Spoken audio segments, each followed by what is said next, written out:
They say you never forget the night your life takes a left turn. Mine came with a bottle of Merlot and a candlelit table I didn't even want to sit at. Ashley, my wife, though you'll see that title didn't age well, had insisted we talk over dinner. I thought maybe she wanted to patch things up. Instead, I walked into an ambush with tablecloths. There he was, Chase Donovan, her so-called colleague. Black shirt too tight, arms folded like he was auditioning for a men's fragrance ad, smirking like he'd already won. Ashley sat next to him, hand just a little too close to his thigh, laughing way too loud at a joke that wasn't funny. She looked up at me with that sweet tone women use when they've already made up their mind. "Logan," she said, gesturing across the table. "This is Chase. You've heard me mention him." Yeah, I had. Too often. I sat down, trying to smile, though my fists were already tightening under the tablecloth. Chase leaned in, his eyes locked on mine like we were in some kind of Western standoff. "I'll make this simple," he said smoothly. "You've got two options. Leave quietly, or face me like a man." Ashley didn't blink. She smiled. I let the silence sit just long enough to make him comfortable, then leaned forward and said, "You want your teeth whole or in pieces?" The waiter hadn't even brought the bread yet. Now, don't get me wrong. I didn't break his jaw. I'm not some bar brawl cliché. But I did stand up, nice and calm, and clear the table with the kind of force that made Chase suddenly fascinated by the floor tiles. Plates shattered. Wine spilled. Ashley shrieked like I'd embarrassed her. "Logan, stop. You're making a scene." That part made me laugh. Not out loud, but in my head. Because here she was, parading me into a restaurant to get dumped in front of her shiny new toy. And somehow, I was the one ruining her evening. Security pulled me back before I could explain the difference between dignity and submission. Chase stayed seated, chest puffed, but eyes nervous, like a cat that just realized the dog can jump the fence. They hauled me outside, cold air hitting me like a slap. I stood there in silence, knuckles red, listening to the muffled noise of the restaurant. Through the glass, I saw her lean in close to him, smiling, whispering, not even glancing my way. My phone buzzed. A message from Ashley. "You didn't have to do that." I stared at the screen until the words blurred. Then I typed back, "No, I had to. You'll see." Because here's the thing. Ashley thought I was a fool. She thought she'd caught me flat-footed, unprepared. But I'd seen the signs weeks ago. The late nights, the perfume she never wore around me, the way she angled her phone away when she laughed at texts. She thought she was playing chess. What she didn't know was, I'd already switched to poker. And my hand, loaded. I didn't go home that night. Not because I was heartbroken. No, I was busy. See, Ashley had been sloppy. She thought deleting texts and tilting her phone would keep me in the dark. But I'd already mirrored her messages to an old tablet she'd forgotten about. Not illegal, not even difficult. Just one little sync option she never noticed. And let me tell you, her digital trail was a buffet. Dinner reservations she never told me about. Hotel confirmations. A shared playlist on Spotify called Chase and Ash's Vibes. Cute. The next morning, I sat in my office with a mug of coffee, scrolling through her double life like I was reading the Sunday paper. Every "good morning," handsome, and every "last night was amazing." I didn't cry.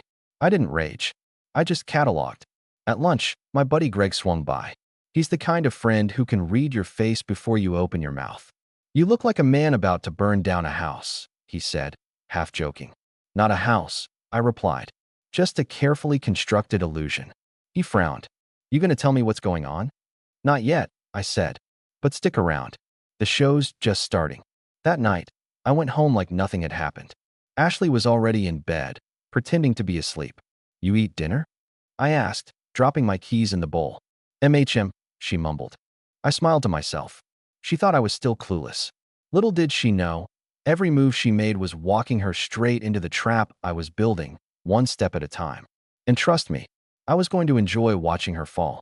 The morning after the restaurant debacle, Ashley acted like nothing had happened. That's how she always operated. Sweep the shards under the rug, then walk barefoot over the truth until someone else bled. She was at the kitchen counter, hair pulled back, sipping her kale smoothie like a woman whose conscience was cleaner than her juicer. "Morning," she said flatly. I smiled. "Morning." You'd think she'd ask about last night. The shattered plates. The security guards. Her new boyfriend trying not to wet himself when I stood up. But no. Instead, she slid a Post-it across the counter. Pick up dry cleaning. Suit for your conference. I glanced at the note, then back at her. Conference is not till Friday. She shrugged. Better to be prepared. Prepared. Interesting choice of words, considering she'd been preparing her exit strategy for months. After she left for work, I pulled out my laptop. The mirrored texts were better than a soap opera. At 8:47 a.m., a message popped up. From Chase. Can't stop thinking about last night. Her reply. He looked so pathetic. You were right. He'll never leave unless I force him to. I let that one sit on the screen for a while. Pathetic. Not angry, not heartbroken. Just amused. Later that day, Greg called. You still in poker mode? Or did you switch back to checkers? He asked. Poker, I said. He chuckled. Good. You've got the face for it. What's the next move? I leaned back in my chair. I'm not going to scream, throw her clothes on the lawn, or call her family. That's what she's expecting. Instead, I'm going to give her everything she thinks she wants. And then I'm going to watch her choke on it. Greg whistled. Man, I almost feel bad for her. Don't, I said. She's earned every step of this. That evening, I played my role. I cooked her favorite dinner. Salmon, lemon butter, roasted asparagus. She eyed me suspiciously when she came in. What's this for? Can a husband make his wife dinner? She hesitated, then sat down. Sure. Thanks. Halfway through the meal, I dropped the bait. You know, I said casually. I've been thinking maybe we should spend more time apart. Focus on ourselves. Could be healthy. Her fork froze midair. Apart. Not a breakup, I said quickly. Just space. You've seemed stressed lately. Maybe you need some freedom. Her eyes flickered with something between shock and delight. She masked it fast, but not fast enough. You'd really be okay with that? She asked. I shrugged. If it makes you happy. What I didn't say was, I'd already filed the paperwork to separate our finances. Closed the joint account she thought I never checked. Redirected my paycheck into a new bank she didn't know existed. She smiled faintly. That's thoughtful. Thoughtful. Another word for naive husband doesn't know what's coming. After dinner, she disappeared into the bedroom with her phone. I sat on the couch, pretending to watch the news while her messages rolled in on my tablet. He's fine with it, she wrote to Chase. We'll have more time now. His reply. Told you. He's weak. I smiled. Weak. That was the theme of the night. A week later, I staged my first trip. Told her I had a conference in Chicago. Packed a bag, kissed her on the cheek, and drove off. I didn't go to Chicago. I went to Greg's cabin by the lake. From there, I watched everything unfold on the cameras I'd set up weeks earlier. A motion-activated frame in the living room. A discreet device in the garage. She never noticed them.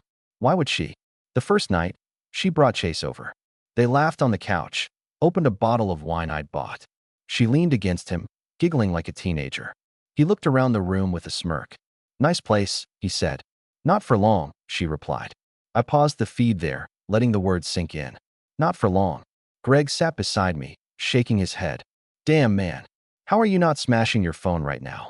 Because, I said evenly. Rage is loud. Revenge is quiet. Over the next few days, I laid more groundwork. I met with my lawyer, a sharp guy with a grin like a shark smelling blood. We drafted the divorce papers, airtight. Asset separation, custody of the house, proof of infidelity neatly packaged with screenshots and video clips. But I didn't file. Not yet. Timing mattered. Instead, I made small adjustments at home. Subtle ones. Her favorite wine? Replaced with cheap knockoffs in the same bottles. Her luxury skincare? Swapped for dollar store imitations. Her private savings account? Drained, legally, because it was technically joint. She didn't notice. Too busy sending texts like, can't wait till we're free. Logan won't know what hit him. She had no idea the hammer was already swinging. The real crack came 2 weeks later. She came home late, hair messy, lipstick smudged. She tried to sneak past me, but I was sitting in the dark with a book. Good night, I asked. She jumped. What?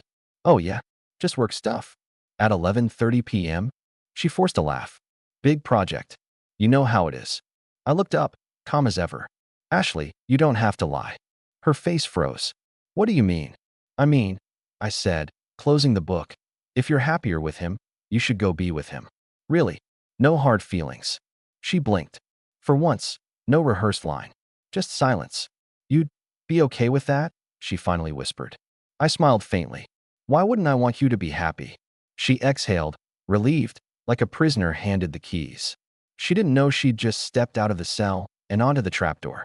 That night, she texted Chase. "It's working. He's letting go." Chase replied, "Perfect. Soon, it's just us." I closed the tablet and leaned back in the cabin chair. Greg raised an eyebrow. "You look pleased." "I am," I said. "Because you're finally free?" I shook my head. "Because she has no idea what's coming." The funny thing about betrayal? It's loud. Screams, slammed doors, red wine spilled on white dresses. But revenge? Revenge is quiet. It walks in on tiptoe, sits down at the table, and waits for everyone else to notice it's been there the whole time. And that's exactly how I played it. Ashley thought she'd won the lottery with Chase. What she didn't know was that I'd already stacked the deck. Every card she thought she was playing, I'd marked long before she dealt it. The paper trail.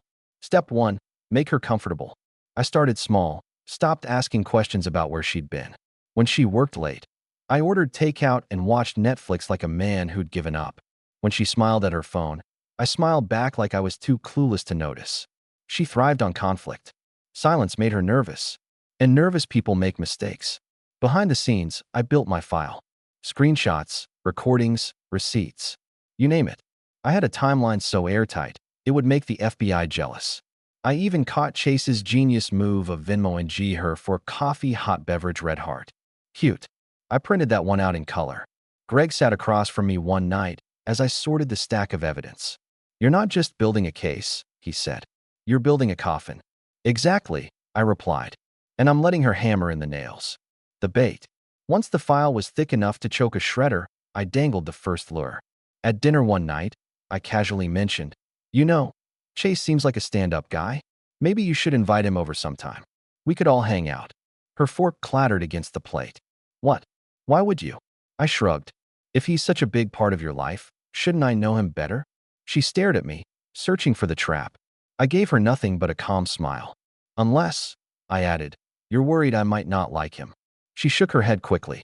"No, it's not that. I didn't think you'd be open to it." "Open to what?" I asked softly. Her lips tightened. She changed the subject. But later that night, her text rolled in. "He's onto us. Chase, relax. If he knew, he'd have blown up already." Her, "He actually suggested you come over." I don't know what to think. Chase, then we're in the clear. He's weak. Let him keep pretending. I grinned. The thing about cocky men like Chase is they always underestimate the quiet ones. The conference. The next Friday, I kissed Ashley goodbye and told her I was headed to Chicago for a 3-day conference. She smiled like a cat watching the canary cage door swing open. "Good luck," she said sweetly. The second I drove out of the driveway, I circled the block, parked behind Greg's truck, and set up camp in the cabin again. My cameras at home streamed in crisp HD. That night, Chase showed up right on schedule. They opened wine, turned up music, and made themselves a little too comfortable in the house I paid for. At one point, Ashley walked past the camera in the living room, glass in hand, and said, "He really thinks he's at a conference." Chase smirked. "He's pathetic." Pathetic. There was that word again. Greg glanced over at me. "You okay?" I sipped my coffee. Better than okay. Because what they didn't know was that while they were laughing in my living room, the lawyer I'd hired was finalizing every last page of the divorce package. And tomorrow, Ashley's freedom would come with a bill she'd never see coming. The party trick. The next day, I staged the reveal. Ashley was supposed to meet Chase at a mutual friend's birthday party that evening. She left early, wearing a new dress I'd seen the charge for on our joint credit card. I followed later, walking in with Greg at my side. The room was buzzing, people laughing, music thumping. And there she was, Ashley, glowing, standing far too close to Chase. I didn't storm over. I didn't shout. I walked calmly to the center of the room, tapped my glass with a fork, and said, "If I could have everyone's attention for a moment." Heads turned. The chatter dimmed. Ashley froze. Chase looked like a kid caught with his hand in the cookie jar. "I just want to make a toast," I said smoothly. "To my wife, Ashley, for showing me the value of transparency." A murmur rippled through the crowd. Ashley's smile flickered. "Logan," she hissed under her breath, "what are you doing?" I raised my glass. For those who don't know, Ashley has been seeing Chase here for quite some time. And I have to thank them both, because it gave me the clarity I needed to move on. I set the glass down and pulled a thick envelope from my jacket. "Ashley, these are your papers." Effective immediately, our accounts are separated. The house, mine. The car you drive, leased in my name. You'll want to check page 4. There's a lovely photo of you and Chase at my kitchen table. Smiling. Gasps spread across the room. Chase's face drained of color. Ashley's jaw dropped. You can't just, she stammered. I can't, I cut in. And I already did. I handed the envelope to her, gave Chase a polite nod, and turned to leave. Behind me, the silence was deafening. Then came the whispers, the kind that spread like wildfire. Greg leaned close as we walked out. That was brutal. Brutal? I said calmly. That was foreplay. The aftermath. Back at the cabin, I poured myself a drink and sat by the window, watching the lake. Greg broke the silence. You think she'll come back begging? I smirked. She will. They always do when the fantasy collapses. And then, I said, sipping slowly, I'll give her exactly what she asked for. My phone buzzed. A text from Ashley. We need to talk. Please. I set the phone face down and leaned back in the chair. Because here's the thing about revenge. It doesn't end with the reveal. The real satisfaction comes when they realize you were always one step ahead. And Ashley? She was about to learn that lesson the hard way. You'd think, after being handed her humiliation in front of half our social circle, she'd lay low, reflect, maybe even apologize. Not Ashley.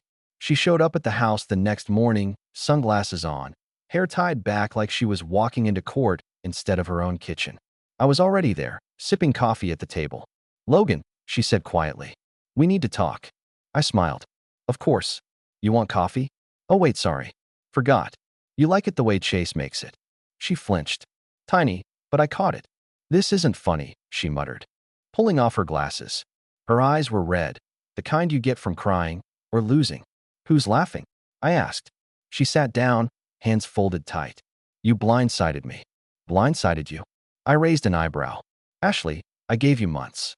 I let you play house with him while I set the stage. You weren't blindsided. You just weren't paying attention.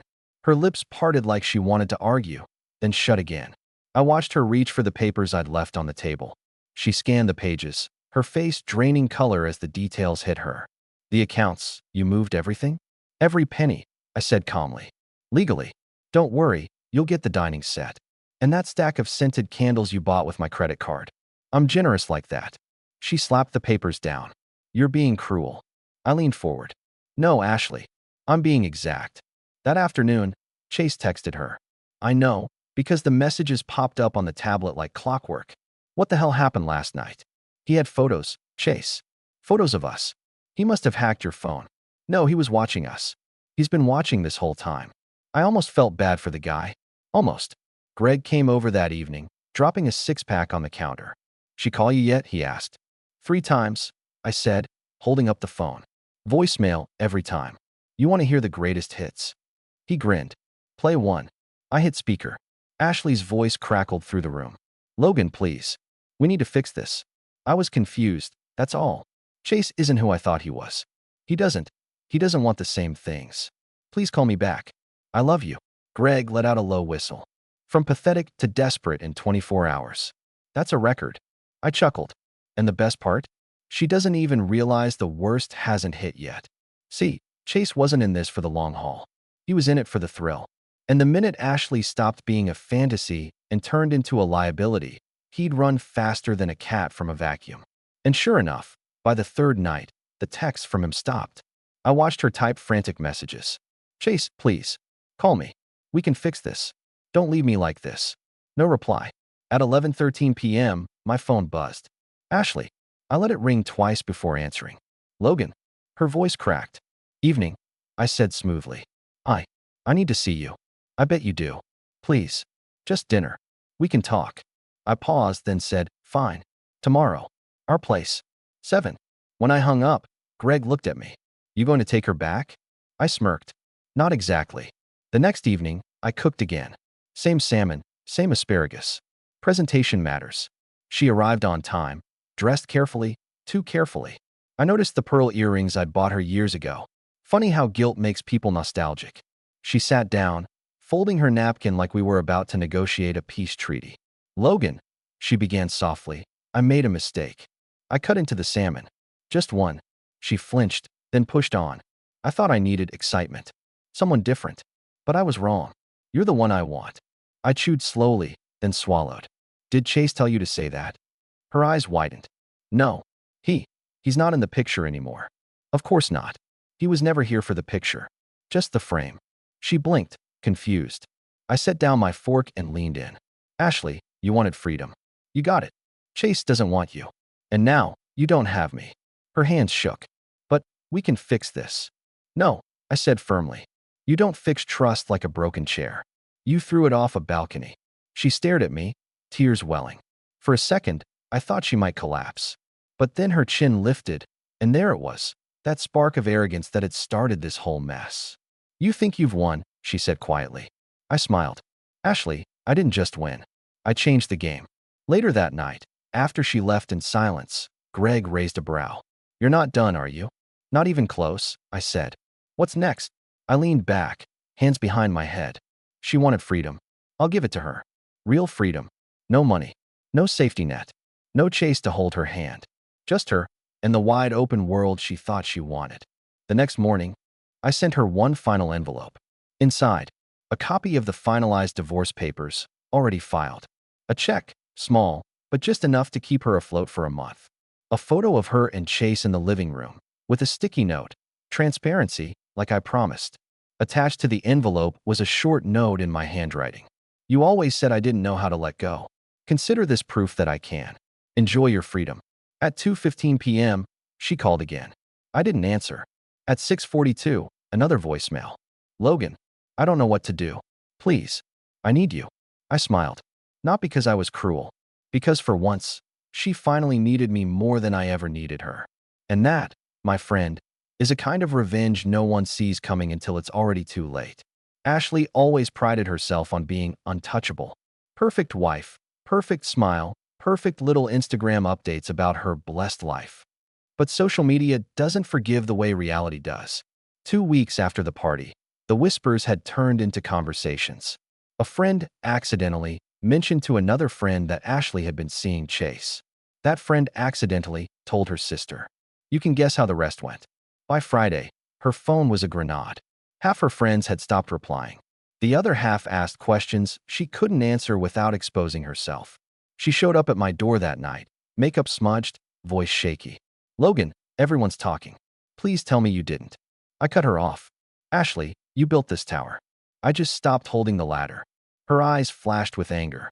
You're ruining me. No, I said calmly. I'm just letting you do the work. And that's when it hit her. She'd lost control of the narrative. The next blow came faster than I'd expected. Chase. He'd been avoiding her since the party, but she finally cornered him in the parking lot of their office. My camera in the dash of her car caught the audio perfectly.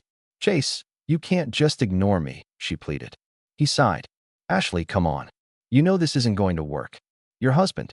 Ex-husband, she snapped. Fine. Your ex-husband torched the whole thing. Everyone knows. I can't be tied to that. Her voice broke. So that's it. He shrugged. What did you expect? I don't do messy. She screamed something about betrayal. He walked away, hands in his pockets, whistling, like she was yesterday's headline.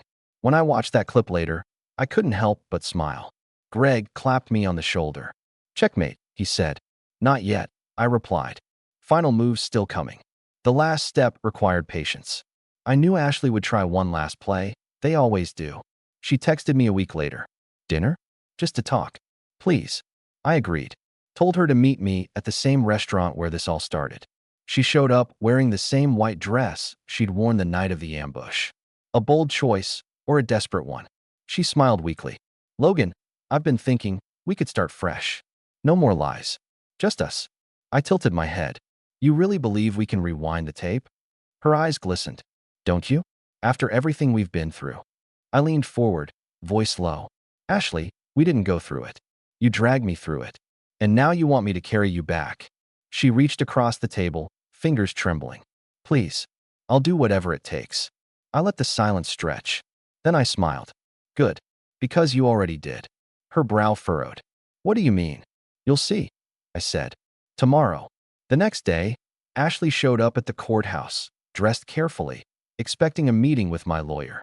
She thought it was about dividing the last of the assets. Instead, She found herself walking into a small room full of familiar faces. Friends, neighbors, even her boss. And there, on a projector, rolled a highlight reel, not of her betrayal, but of her words. Every message, every lie, every pathetic from her own mouth, synced neatly to timestamps and photos. The room was dead silent. Her boss looked stunned. Her friends stared like they'd just seen a stranger. Ashley spun on me, eyes wide. You can't do this. I stood calmly at the back. Relax. It's just transparency. Like I promised. Her face went pale. Why? What do you get out of this? I stepped closer, lowering my voice so only she could hear. Closure. The kind you'll never see coming. I didn't wait for her reply. I walked out, leaving her to face the wreckage of the image she'd built her whole life around. Greg was waiting outside, leaning against my car. Well, she's in there watching her world burn, I said. He grinned. And you? I smiled faintly. I'm finally free. We drove away, the sound of murmurs and shattered illusions fading behind us. Ashley always wanted drama. I just gave her the finale. And the best part? She never saw the curtain drop until she was already standing in the spotlight. That's the end of the story. 10 parts. A wife who thought she was untouchable. A husband who stayed 3 steps ahead. And a revenge so quiet, it screamed.